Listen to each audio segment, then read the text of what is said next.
Hello ஆஸ்பரண்ட்ஸ், இந்த வீடியோவில் வந்து நம்ம என்ன பார்க்க போகிறோம் அப்படின்னா, ஆர்ஆர்பியிலேருந்து பார்த்தீங்கன்னா என்டிபிசிக்கான வேக்கன்சிஸ் வந்து ரிலீஸ் பண்ணியிருக்காங்க.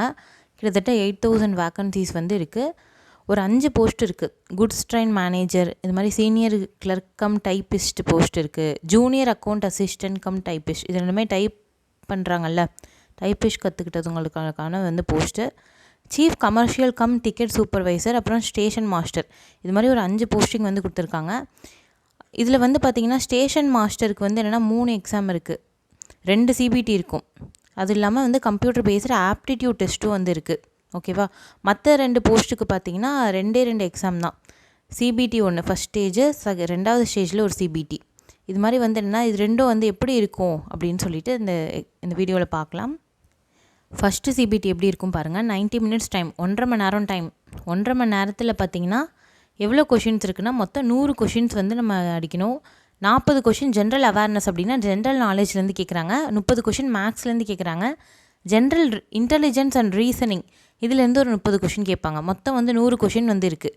இதில் வந்து ஆனால் டிஎன்பிஎஸ்சி மாதிரி இல்லை, நெகட்டிவ் மார்க்கும் வந்து இருக்குது. அதாவது 1/3 மார்க் நெகட்டிவ் மார்க் அப்படின்னு சொல்கிறாங்க. ஒரு கொஷின் வந்து நீங்கள் கரெக்டாக போட்டிங்க அப்படின்னா 1 மார்க் அப்படின்னு வச்சுக்கோங்க. தப்பாக போட்டிங்கன்னா 1/3 மார்க்னால் 0.33 மார்க் வந்து நீங்கள் எடுத்த மார்க்லேருந்து மைனஸ் ஆகிடும். 1/3 மார்க் நெகட்டிவ் மார்க் அப்படின்னு சொல்லியிருக்காங்க. அதனால் வந்து என்னென்னா தெரிஞ்ச கொஷின் மட்டும்தான் அட்டன் பண்ணணும். தெரியாத கொஷின் வந்து என்னென்னா ரொம்ப வந்து தெரியாததை அட்டன் பண்ணக்கூடாது. மீன்ஸ் ஒரு 50% பாசிபிலிட்டிஸ் அது மாதிரி இருந்தால் கூட பரவாயில்ல. ஓகே, நெக்ஸ்ட்டு பார்க்கலாம். இது வந்து என்னென்னா எப்படி வந்து என்னென்ன டாபிக்ஸ் வந்து கொடுத்துருக்காங்க அப்படின்னு சொல்லிட்டு பார்க்கலாம். மேத்தமெட்டிக்ஸில் பாருங்கள், நம்பர் சிஸ்டம் எல்லாம் டிஎன்பிசியில் இருக்க டாபிக் தான். நிறையா மேக்ஸிமம் அப்படி தான் இருக்குது. நம்பர் சிஸ்டம், டெசிமல்ஸ் வந்து என்னென்னா எப்படி எக்ஸ்பேண்ட் பண்ணுறது. இப்போ 0.53 பார் அப்படின்னு கொடுத்துட்டாங்கன்னா இது எப்படி ஃப்ராக்ஷனாக எழுதுறது. இதுவே வந்து 53/99 இது எப்படி வந்து என்னென்னா டெசிமலாக எழுதுறது. இந்த மாதிரிலாம் வந்து கேட்பாங்க. டெசிமலாக எப்படி ஃப்ராக்ஷனாக எழுதுறது, ஃப்ராக்ஷனாக எப்படி டெசிமலாக எழுதுறது. எல்சிஎம் ஹச்சிஎஃப் நம்ம ஏற்கனவே பார்த்த டாபிக் தான், டிஎன்பிஎஸ்சிலே படிச்சிருப்போம். ரேஷியோ அண்ட் ப்ரப்போர்ஷன் அப்படின்னா விகிதம் அண்ட் விகிதாச்சாரம் இதெல்லாம் படிச்சிருப்போம். பர்சன்டேஜ், மென்சுரேஷன் அப்படின்னா இந்த கோன் இந்த இதெல்லாம் படிச்சிருப்போம்ல, ஸ்பியர் இதெல்லாம் வந்து படிச்சிருப்போம், ஷேப்ஸ்லாம் அதுலேருந்து கேட்பாங்க. டைம் அண்ட் ஒர்க் இருக்குது. டைம் அண்ட் டிஸ்டன்ஸும் இங்கே இருக்குது. ட்ரெயின் இது மாதிரிலாம் வச்சு கேட்பாங்கல்ல, அந்த மாதிரி சம்ஸும் இருக்குது. Simple and compound interest topic இருக்குது. ப்ராஃபிட் அண்ட் லாஸ் இருக்குது. அப்புறம் எலிமெண்ட்ரி அல்ஜிப்ரா வந்து அட்வான்ஸ்ட் இல்லை, எலிமெண்ட்ரி லெவலில் தான் இருக்குது. ஜாமெண்ட்ரி இருக்குது. ஜாமெண்ட்ரினா வந்து என்னென்னா ஷேப்ஸ்லாம் கொடுத்துட்டு ஒரு பக்கம் வந்து என்னென்னா ஒரு ட்ரையாங்கிள் இருக்குன்னா ஒரு ஆங்கிள் கொடுத்துருவாங்க, இன்னொரு ஆங்கிளை கண்டுபிடிக்கிற மாதிரி சொல்கிறது. அந்த மாதிரிலாம் வந்து ஜாமெண்ட்ரியில் கேட்கலாம். பைசெக்டர்ஸ், பெர்பெண்டிகுலர் பைசெக்டர்ஸ் அதெல்லாம் வச்சுருப்பாங்க. ட்ரிக்னாமெண்ட்ரி அப்படின்னா சைன் தீட்டா காஸ் தீட்டா அந்த மாதிரி வந்து கொஷின்ஸ் வந்து கேட்கலாம். எலிமெண்ட்ரி ஸ்டாட்டிஸ்டிக்ஸ் அப்படின்னா பார்த்திங்கன்னா இந்த மீன் மீடியன் மோட் அப்படின்லாம் வந்துருக்கும்ல, ஸ்டாண்டர்ட் டிவியேஷன் இந்த மாதிரி டாபிக்ஸ்லாம் வந்து கேட்கலாம். மேக்ஸ் டாபிக் வந்து என்னென்னா எல்லாமே பார்க்குறதுக்கு தான் இப்படி இருக்குது. ஆனால் வந்து என்னென்னா கொஞ்சம் டாபிக்ஸ் தான் நம்மளுக்கு புதுசாக இருக்கும். டிஎன்பிஎஸ்சியில் படித்தவங்களும் கொஞ்சம் தான் புதுசாக இருக்கும். அடுத்தது பார்த்திங்கன்னா ஜென்ரல் இன்டெலிஜென்ஸ் அண்ட் ரீசனிங் பார்த்திங்கன்னா அனாலஜி இருக்குது. அனாலஜினா ஒன்றும் இல்லை, இப்போ தமிழ்நாடு சென்னை அப்படின்னு சொல்கிறோன்னு வச்சுக்கோங்களேன். தமிழ்நாட்டுக்கு சென்னை என்ன கேபிட்டல், அப்போ மத்திய பிரதேஷ்க்கு என்ன மத்திய பிரதேஷ்க்கு என்ன வந்து மேட்ச் ஆகும் அப்படின்னு கேட்பாங்க. மத்திய பிரதேஷ்க்கு என்ன கேபிட்டல், போபால், அந்த மாதிரி வந்து இருக்கும். இதான் வந்து அனாலஜி. அடுத்தது கம்ப்ளீஷன் ஆஃப் நம்பர் சீரீஸை கம்ப்ளீட் பண்ணுறது. அப்புறம் கோடிங் அண்ட் டீகோடிங் அப்படின்னா இப்படி கொடுத்துருப்பாங்கல்ல, இப்போ ஏபிசிடி இதுக்கு பதிலாக பிக்யூஆர்எஸ் அப்படின்னா வந்து என்னென்னா டியூவிடபிள்யூ இதுக்கு பதிலாக என்ன வரும் அப்படின்னு சொல்லிட்டு கேட்பாங்களா, அதான் கோடிங் அண்ட் டீகோடிங். அந்த மாதிரி கேட்டிருப்பாங்க ஆல்ஃபபெட் சீரீஸை வச்சு, அது கேட்கலாம். மேத்தமெட்டிக்கல் ஆப்ரேஷன்ஸ்னால் வந்து பார்த்திங்கன்னா ப்ளஸ் மைனஸ் இந்த ஆப்ரேஷன்ஸே மாற்றி கொடுத்து என்னென்னா பார்க்க சொல்லுவாங்க. மாற்றி கொடுத்து இதை வந்து இன்டர்சேஞ்ச் பண்ணால் என்ன வந்து ஆன்சர் வரும் அப்படின்னு கேட்பாங்க. சிமிலாரிட்டி என்ன, டிஃப்ரென்ஸ் என்ன, இந்த மாதிரி வந்து கேட்கலாம் ஒரு நம்பர் கொடுத்துட்டு. அடுத்த ரிலேஷன்ஷிப்ஸ் வச்சு கேட்கலாம். இவங்க வந்து ஒருத்தவங்க வந்து சொல்கிறாங்க, இவங்க வந்து என்னென்னா எங்கள் அப்பாவோட அம்மாவோட அப்படின்னு சொல்லிட்டு வந்து என்னென்னா ரிலேஷன்ஷிப் வரும். அந்த ரிலேஷன்ஷிப் வந்து என்னென்னா என்ன அப்படின்னு கண்டுபிடிக்கிற மாதிரி இருக்கும். அனாலிட்டிக்கல் ரீசனிங் இருக்குது. சிலாகிசம் இருக்குது. சிலாகிசம் அப்படின்னா சம் பேர்ட்ஸ் ஆர் அனிமல்ஸ் இது மாதிரிலாம் வந்து கொடுத்துருப்பாங்க. இல்லை எஸ்எஸ்சி எக்ஸாமில் இருக்கிற டாபிக்ஸ் தான் அப்படியே இருந்திருக்கு. ஜம்பிளிங்னால் வந்து என்னென்னா இங்கிலீஷ் சென்டென்ஸே வந்து ஜம்பிள்டாக வந்து கொடுத்துருவாங்க, பாதியாக பிரித்து கொடுத்துருவாங்க. அதை நம்ம கரெக்டாக அரேஞ்ச் பண்ணணும். வென் டயக்ராம்ஸ் வச்சு கேட்கலாம். இது மாதிரி வந்து என்னென்னா இப்போ இது மாதிரி ஒரு சர்க்கிள் வந்து போட்டுக்கலாம். போட்டுட்டு பார்த்திங்கன்னா கிரிக்கெட் பாருங்கள் 15 பேர் விளையாடுறாங்க. இது வந்து என்னென்னா வாலிபால் 30 பேர் விளையாடுறாங்க. பேட்மிண்டன் 45 பேர் விளையாடுறாங்க. இது ரெண்டும் எத்தனை பேர் விளையாடுறாங்க அப்படின்னு கொடுத்துருவாங்க. அது மாதிரி வந்து கொடுத்துட்டு யார் வந்து இது மட்டும் கிரிக்கெட் மட்டும் விளையாடுறவங்க யார் இப்படிலாம் வந்து கொஷின் கேட்பாங்களே, இதான் வென் டயக்ராம் வச்சு கேட்பாங்க. எல்லா டாபிக்ஸும் வந்து என்னென்னா இனிமேல் நம்ம ஒன்று ஒன்றா பார்ப்போம் அடுத்து வர வீடியோஸில். பசில் வந்து கேட்பாங்க. Data sufficiency. இப்போ ஒரு விஷயம் இப்போ ஒரு விஷயம் வந்து கொடுத்துருவாங்க. இப்போ ஒரு 2-3 ஸ்டேட்மெண்ட் கொடுக்குறாங்கன்னு வச்சுக்கோங்களேன். ஃபஸ்ட் ஸ்டேட்மெண்ட், 2வது ஸ்டேட்மெண்ட், 3வது ஸ்டேட்மெண்ட். இப்போ என்னென்னா ஒரு விஷயத்தை வந்து சொல்லணும். அதுக்கு வந்து ஒரு 3 ஸ்டேட்மெண்ட் கீழே கொடுத்துருப்பாங்க. அந்த விஷயத்தை புரிஞ்சிக்கிறதுக்கு இந்த 3 ஸ்டேட்மெண்ட்டுமே தேவையா, இல்லை 2 ஸ்டேட்மெண்ட் இருந்தாலே போதுமா, இல்லை ஒன்றே ஒன்று இருந்தாலே போதுமா அப்படின்றத நம்ம அனலைஸ் பண்ணணும். தான் டேட்டா சஃபிஷியன்சி அப்படின்னு சொல்லுவாங்க. Statement, conclusion. ஸ்டேட்மெண்ட் ஒன்று கொடுத்துருப்பாங்க, அதுக்கு வந்து கன்க்ளூஷன்னா தீர்மானம். இந்த ஸ்டேட்மெண்ட்டை வச்சு இந்த தீர்மானத்துக்கு வர முடியுமா அப்படின்றத நம்ம ஐடென்டிஃபை பண்ணுற மாதிரி இருக்கும். எல்லாமே வந்து என்னென்னா டாபிக்ஸ் பார்க்கும்போது அப்படி தான் இருக்கும். நம்ம ஒவ்வொரு டாப்பிக்காக வந்து செப்பரேட்டாக பார்க்கும்போது நம்மளுக்கு ஈஸியாகிடும். அடுத்து பார்த்திங்கன்னா courses of action. Statement, courses of action. இப்போ ஒரு ஸ்டேட்மெண்ட் கொடுத்துருக்காங்க. இப்போ ஒரு டிசாஸ்டர் வந்துருச்சு அப்படின்னு வந்து ஒரு ஸ்டேட்மெண்ட் இருக்குது. உங்களுக்கு கோர்ஸ் ஆஃப் ஆக்ஷன் எப்படி இருக்கும்? உடனே அந்த நம்ம என்ன பண்ணணும், ஒரு டிசாஸ்டர் ஒரு இடத்துல அப்படின்னு பார்த்தீங்கன்னா உடனே நம்ம என்ன பண்ணணும் அப்படின்னா அந்த பகுதியில் இருக்க மக்களுக்கு போய் நம்ம அவங்கள ரீஹாபிலிட்டேட் பண்ணணும், வேறு இடத்துக்கு வந்து என்னென்னா தங்க வைக்கணும், அவங்களுக்கு வந்து என்னென்னா அரேஞ்ச்மெண்ட்ஸ் பண்ணணும், ஃபுட்டுக்கான அரேஞ்ச்மெண்ட்ஸ், வேறு வந்து என்னென்னா மெடிக்கல் அரேஞ்ச்மெண்ட்ஸ் பண்ணணும். ஏன்னா வந்து ஃப்ளட்டுக்கு அப்புறம் வந்துச்சுன்னா உடனே என்ன பண்ணும், வந்து கம்யூனிகபிள் டிசீஸ்லாம் வந்து பரவும். ஸோ என்னென்னா அதை ஸ்டாப் பண்ணணும். அது வந்து என்னென்னா ஃபர்தராக நம்ம என்னென்ன பண்ணுவோம், கோர்ஸ் ஆஃப் ஆக்ஷன் அந்த மாதிரி கேட்பாங்க. டிசிஷன் மேக்கிங் அப்படின்ற மாதிரி கேட்பாங்க. டிசிஷன் மேக்கிங் விஷயம்லாம் வந்து கேட்பாங்க. மேப்ஸ் வச்சு கேட்கலாம். அடுத்து என்னென்னா இன்டர்பிரிட்டேஷன் ஆஃப் கிராஃப்ஸ் கொடுத்துருவாங்க. கிராஃப் வந்து கொடுத்துட்டு என்ன பண்ணுவாங்க, இந்த கம்பெனி வந்து இந்த வருஷம் இவ்வளோ ப்ரொடியூஸ் பண்ணாங்க, இன்னொரு கம்பெனி வந்து இந்த வருஷம் இவ்வளோ ப்ரொடியூஸ் பண்ணியிருக்காங்க, இந்த மாதிரி கொடுத்துருவாங்க. அதை வச்சு பர்சன்டேஜ் இதெல்லாம் வந்து கலந்து வந்து ஏதாவது கொஷின்ஸ் வந்து கேட்கலாம் ரீசனிங்கில். ஓகேவா? நெக்ஸ்ட்டு பார்த்தீங்கன்னா ஜென்ரல் அவேர்னஸ். இதுவும் வந்து நம்ம ஏற்கனவே படிச்சிருப்போம், நிறைய காம்படிட்டிவ் எக்ஸாமுக்கு படித்த டாபிக் தான். கரண்ட் ஈவெண்ட்ஸ் கண்டிப்பாக இருக்கும். Current events of national and international importance. இப்போ ரீசெண்டாக ஒலிம்பிக்ஸ் நடந்துச்சு, அது கேட்கலாம். ஸ்ரீலங்காவில் வந்து என்னென்னா எலெக்ஷன் நடந்துச்சு, அந்த மாதிரி வந்து வேர்ல்டுலே வந்து பெருசாக பேசப்பட்ட விஷயங்கள் இதெல்லாம் வந்து கேட்கலாம். அடுத்து பார்த்திங்கன்னா கேம்ஸ் அண்ட் ஸ்போர்ட்ஸ் வந்து என்னென்னா இந்தியாவிலேருந்து யாராவது வெளில போய் ஜெயிச்சிருக்காங்களா? இப்போ ரீசெண்டாக செஸ் ஒலிம்பியாட் நடந்துச்சு, அந்த மாதிரி வந்து கேட்கலாம். இந்தியா வந்து கோல்டு மெடல் ஜெயிச்சிருக்கு, இந்த மாதிரி விஷயமா இருக்கிறதெல்லாம் கண்டிப்பாக கேட்கலாம். ஆர்ட் அண்ட் கல்ச்சர் ஆஃப் இந்தியாவில் இருக்க ஆர்ட் அப்புறம் கல்ச்சர். இப்போ இந்தியாவில் வந்து யுனெஸ்கோ ஹெரிட்டேஜ் சைட் புதுசாக ஏதாவது அனௌன்ஸ் பண்ணியிருக்காங்களா, அந்த மாதிரி கேட்கலாம். இதுவே இன்டான்ஜிபிள் சைட்ஸ் அப்படின்னு ஒன்று இருக்குது, யுனெஸ்கோலேருந்து தனியாக அனௌன்ஸ் பண்ணுவாங்க, அந்த மாதிரி கேட்கலாம். இது மாதிரி வந்து என்னென்னா ஏகப்பட்டது வந்து என்னென்னா கல்ச்சர் ரிலேட்டட் வந்து சம்மந்தமாக இருக்குது, அதெல்லாம் வந்து கேட்கலாம். அடுத்து பார்த்திங்கன்னா இந்தியன் லிட்ரேச்சர் புதுசாக யாராவது புக்ஸ் எழுதியிருந்தால் அதை பற்றி கேட்கலாம். இல்லை ரொம்ப ஓல்டு புக்ஸ் இருக்குல்ல, இப்போ ஃபார் எக்ஸாம்பிள் பார்த்திங்கன்னா அர்த்தசாஸ்திரா எழுதினது யார், சாணக்கியா, இந்த மாதிரி ஓல்டு புக்ஸும் வந்து கேட்கலாம். மோனுமெண்ட்ஸ் அண்ட் பிளேசஸ் ஆஃப் இந்தியாவில் இருக்க மோனுமெண்ட்ஸ் அண்ட் பிளேசஸ். மோனுமெண்ட்ஸ் அப்படின்னா என்னது, ரொம்ப பழைய மீன்ஸ் பாராட்டி போட்டுறத்தக்க, அது வந்து ரொம்ப பத்திரமா வச்சுக்கணும், அந்த மாதிரி பிளேசஸ் தான் நம்ம மோனுமெண்ட்ஸ் அப்படின்னு சொல்கிறோம். அந்த மாதிரி வந்து பிளேசஸ் ஆஃப் இந்தியா அதெல்லாம் எங்கே இருக்குது, எந்த ஸ்டேட்டில் இருக்குது அப்படின்னு சொல்லி கேட்கலாம். கஜுராஹோ எங்கே இருக்குது அப்படின்னா மத்திய பிரதேஷ். இந்த மாதிரி அஜந்தா எல்லோரா கேவ்ஸ் எங்கே இருக்குது அப்படின்னா மகாராஷ்டிரா, அந்த மாதிரி வந்து கேட்கலாம். General science and life science, இது வந்து சிபிஎஸ்சி புக்கிலேருந்து கேட்குறாங்க அப்படின்னு சொல்கிறாங்க. ஜென்ரல் சயின்ஸ் லைஃப் சயின்ஸ் அப்படின்னா இப்போ இப்படி கேட்கலாம். கிளைக்கோஜனை வந்து எது சேவ் பண்ணி வைக்குது நம்ம உடம்புல, கிளைக்கோஜனை எது கன்வெர்ட் பண்ணுது, குளுக்கோஸை எது கிளைக்கோஜனை கன்வெர்ட் பண்ணுது, கிளைக்கோஜனை எது திரும்ப குளுக்கோஸாக கன்வெர்ட் பண்ணுது, இது மாதிரிலாம் வந்து கேட்கலாம். அடுத்து பார்த்திங்கன்னா physical, social and economical geography of India and world.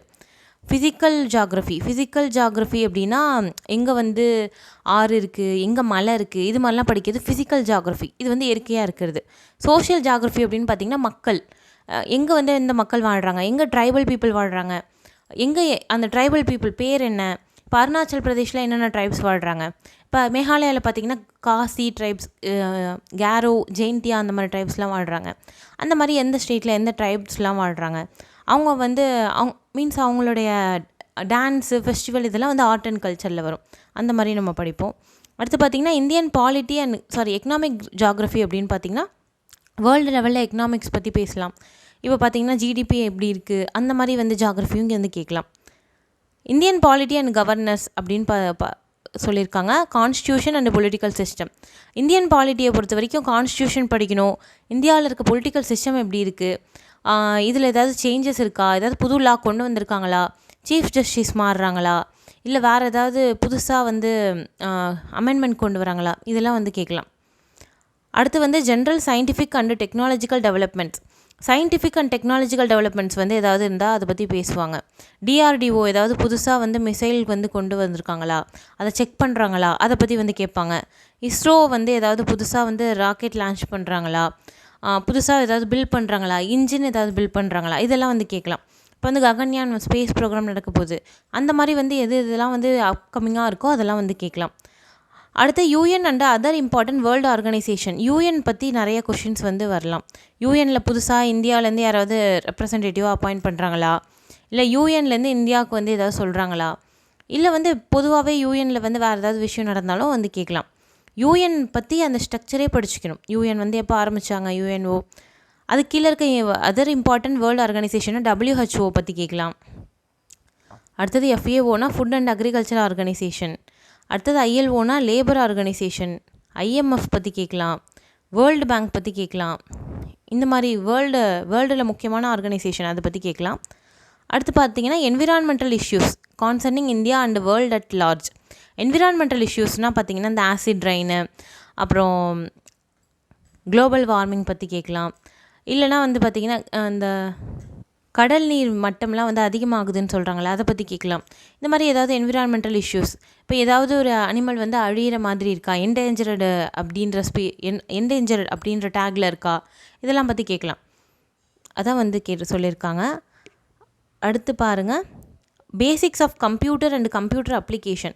கம்ப்யூட்டரோட பேசிக்ஸ்னால் அந்த மெமரி யூனிட், கண்ட்ரோல் யூனிட், அது மாதிரி பேசிக்காகவும் கேட்கலாம். ஆனால் கம்ப்யூட்டர் அப்ளிகேஷன் பார்த்திங்கன்னா ஒரு பேர் கொடுத்துட்டு வெப் ப்ரௌசரா, இல்லை ஒரு அப்ளிகேஷனா, இல்லை வந்து ஒரு சாஃப்ட்வேரா, இந்த மாதிரிலாம் வந்து கேட்கலாம். இப்போ வந்து ரீசெண்டாக ஏதாவது ரிலீஸ் பண்ணியிருந்தால் அதை பற்றியும் நம்ம படிச்சுக்கணும்.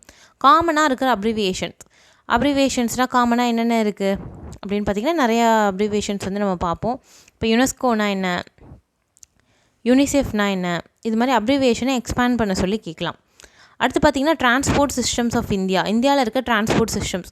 ரீசெண்டாக ஏதாவது ஹைவே கட்டியிருக்காங்களா, இல்லை வந்து பெரிய ஹைவே என்ன, இந்தியாவிலே பெரிய ஹைவே என்ன, இந்தியாவிலே சின்ன ஹைவே என்ன, தமிழ்நாட்டில்னு கேட்க மாட்டாங்க, சென்ட்ரல் கவர்மெண்ட் எக்ஸாம்ன்றதால. பெரிய ஹைவே பார்த்திங்கன்னா எங்கே இருக்குது, எந்த ஊர்லேருந்து எது வரையும் கனெக்ட் பண்ணுது, இந்த மாதிரிலாம் வந்து கேட்கலாம். தான் டிரான்ஸ்போர்ட் சிஸ்டம்ஸ் இன் இந்தியா. அடுத்தது பார்த்திங்கன்னா ரயில்வேஸ்லேயே கேட்கலாம். ரயில்வேலே வந்து நிறையா ஜோன்ஸ் இருக்குது. பெரிய ரயில்வே ஸ்டேஷன் எங்கே இருக்குது, ரயில்வே ஃபஸ்ட்டு எங்கே வந்து கனெக்ஷன் பண்ணாங்க, ரயில் ரோடு வந்து எங்கே ரிங் பண்ணாங்க, தண்டவாளம் எதுக்கு போட்டாங்க, இந்த மாதிரிலாம் வந்து கேட்கலாம். இந்தியன் எக்கனாமி பற்றி கேட்கலாம். இந்தியாவில் வந்து எக்கனாமி எந்த நிலைமையில் இருக்குது, அப்புறம் பேங்கிங் அந்த மாதிரியும் வந்து லைட்டாக வந்து கேட்கலாம். ஏதாவது மெர்ஜர் நடந்திருக்கா பேங்க்கில், அந்த மாதிரியும் கேட்கலாம் இந்தியன் எக்கனாமியில். அடுத்து என்ன கேட்டிருக்காங்க பாருங்கள், சொல்லியிருக்காங்கன்னா famous personalities of India and world. இந்தியாவில் இருக்க ஃபேமஸ் பர்சனாலிட்டிஸ், அப்புறம் வேர்ல்டு முழுக்க கூட. இப்போ Nelson Mandela, APJ Abdul Kalam, Mahatma Gandhi, இவங்களாம் வந்து ஃபேமஸான பர்சனாலிட்டிஸ் வேர்ல்டு லெவலில், இந்தியா லெவலில். சில பேர் வந்து என்னென்னா வேர்ல்டு லெவலில் ஃபேமஸ் பர்சனாலிட்டி கூட வந்து கேட்கலாம். ஃப்ளாக்ஷிப் கவர்மெண்ட்டோட ஃப்ளாக்ஷிப் ப்ரோக்ராம்ஸ் வந்து கேட்கலாம். ஓகேவா, மெயினாக முக்கியமாக இப்போ ரீசெண்டாக ஏதாவது லான்ச் பண்ணியிருந்தாங்கன்னா அது கேட்கலாம். Flora and fauna of India. Flora அப்படின்னு பார்த்தீங்கன்னா தாவரம், இந்தியாவில் இருக்க தாவரம். ஃபவுனா அப்படின்னா இந்தியாவில் இருக்க விலங்குகள். இதெல்லாம் வந்து ஏதாவது இப்போ வந்து ரீசெண்டாக ஏதாவது பற்றி பேசியிருக்காங்களா, நியூஸில் வந்திருக்கா, அதெல்லாம் வந்து நம்ம படிக்கிற மாதிரி இருக்கும். அடுத்து பார்த்திங்கன்னா important government and public sector organisation of India. இந்தியாவில் இருக்கிற இம்பார்ட்டன்ட் கவர்மெண்ட் செக்டர்ஸ், அப்புறம் பப்ளிக் செக்டார் ஆர்கனைசேஷன் அப்படின்னா PSUs அப்படின்னு சொல்லுவாங்கள்ல, அதாவது கவர்மெண்ட்டும் ப்ரைவேட்டும் பார்ட்னர்ஷிப் வச்சுருப்பாங்க. இப்போ எக்ஸாம்பிளுக்கு பார்த்திங்கன்னா NLC அந்த மாதிரி இருக்கிற ஆர்கனைசேஷன், ONGC அதெல்லாம் வந்து சொல்லலாம். இந்த மாதிரி இருக்க ஆர்கனைசேஷன். இதில் ஏதாவது சேஞ்சஸ் நடந்திருக்கா அப்படின்னா வந்து என்னென்னா அதை பற்றி கேட்கலாம். ஓகேவா, இப்போ வந்து என்னென்ன சொல்லியிருக்காங்க பாருங்கள். மினிமம் பர்சன்டேஜ் ஆஃப் எலிஜிபிலிட்டி இதெல்லாம் வந்து கொடுத்துருக்காங்க. பட் நம்மளுக்கு மினிமம் பர்சன்டேஜ் இதை வாங்கினாலும் நம்ம கட் ஆஃப் பிரேக் பண்ணால் தான் நம்ம வந்து என்ன பண்ண முடியும், நம்ம வந்து இந்த எக்ஸாமை வந்து கிளியர் பண்ண முடியும். ஓகேவா, செகண்ட் ஸ்டேஜில் பார்த்தீங்கன்னா செகண்ட் ஸ்டேஜுக்கு எத்தனை பேர் செலக்ட் பண்ணுறாங்கன்னு சொல்கிறாங்கன்னா 15 டைம்ஸ் செலக்ட் பண்ணுறாங்களாம். அதாவது 8000 வேக்கன்சிஸ் சொல்லியிருக்காங்க. அப்படின்னா 8000 + × 15னா கிட்டத்தட்ட 1,20,000 பேர் வந்து செலக்ட் பண்ணுவாங்க எழுதுறதுல அடுத்த டெஸ்ட்டுக்கு சிபிடிக்கு. ஓகேவா? இதில் வந்து ஒரு 120 கொஷின்ஸ் வந்து இருக்குது அடுத்த சிபிடியில். அதே 90 நிமிஷம் தான், ஆனால் 120 கொஷின்ஸ் வந்து இருக்குது. ஜென்ரல் அவேர்னஸ் பாருங்கள் 50 கொஷின், மேத்தமெட்டிக்ஸ் 35 முன்னாடி 30 பார்த்தோம், இப்போ 35 அப்படின்னு மாறிடுச்சு. கிட்டத்தட்ட வந்து அதே மாதிரி தான் இருக்கும், அதே டாபிக்ஸ் தான் இருக்கும். அடுத்ததும் பார்த்திங்கன்னா இதில் என்ன ஒன்று புதுசு அப்படின்னு பார்த்திங்கன்னா இது டைம் வந்து என்னென்னா கொஞ்சம் இதாக இருக்கும். ஏன்னா 20 கொஷின்ஸ் வந்து எக்ஸ்ட்ராவாக இருக்குல்ல, அதே இதுதான் கொடுத்துருக்காங்க பாருங்கள், அதே சிலபஸ் தான் எல்லாமே இருக்குது. ஓகேவா? இப்போ நம்மளுக்கு இதில் என்னென்ன சேலஞ்சஸ் இருக்குது அப்படின்னு பார்த்தீங்கன்னா, கரண்ட் ஈவெண்ட்ஸ் இதெல்லாம் வந்து நம்ம ஏற்கனவே டிஎன்பிஎஸ்சிக்கு படித்த மாதிரி தான் படிக்கிற மாதிரி இருக்கும். நம்மளுக்கு வந்து சயின்ஸ் வந்து கொஞ்சம் இதில் டீப்பாக படிக்கணும் டிஎன்பிஎஸ்சியை விட. ஏன்னா இதில் சயின்ஸுக்கும் சோஷியலுக்கும் ஈக்குவலான வெயிட்டேஜ் தான் இருக்கும். சயின்ஸை வந்து டீப்பாக படிக்கிற மாதிரி இருக்கும். ஓகே, இனிமேல் வர அப்கமிங் வீடியோஸில் பார்த்தீங்கன்னா நம்ம சேனலில் ஆர்ஆர்பி ரிலேட்டடாக வந்து என்னென்னா டாபிக்ஸ் வந்து பார்க்கலாம். ஓகேவா? நெக்ஸ்ட் வீடியோவில் பார்க்கலாம். தேங்க்யூ.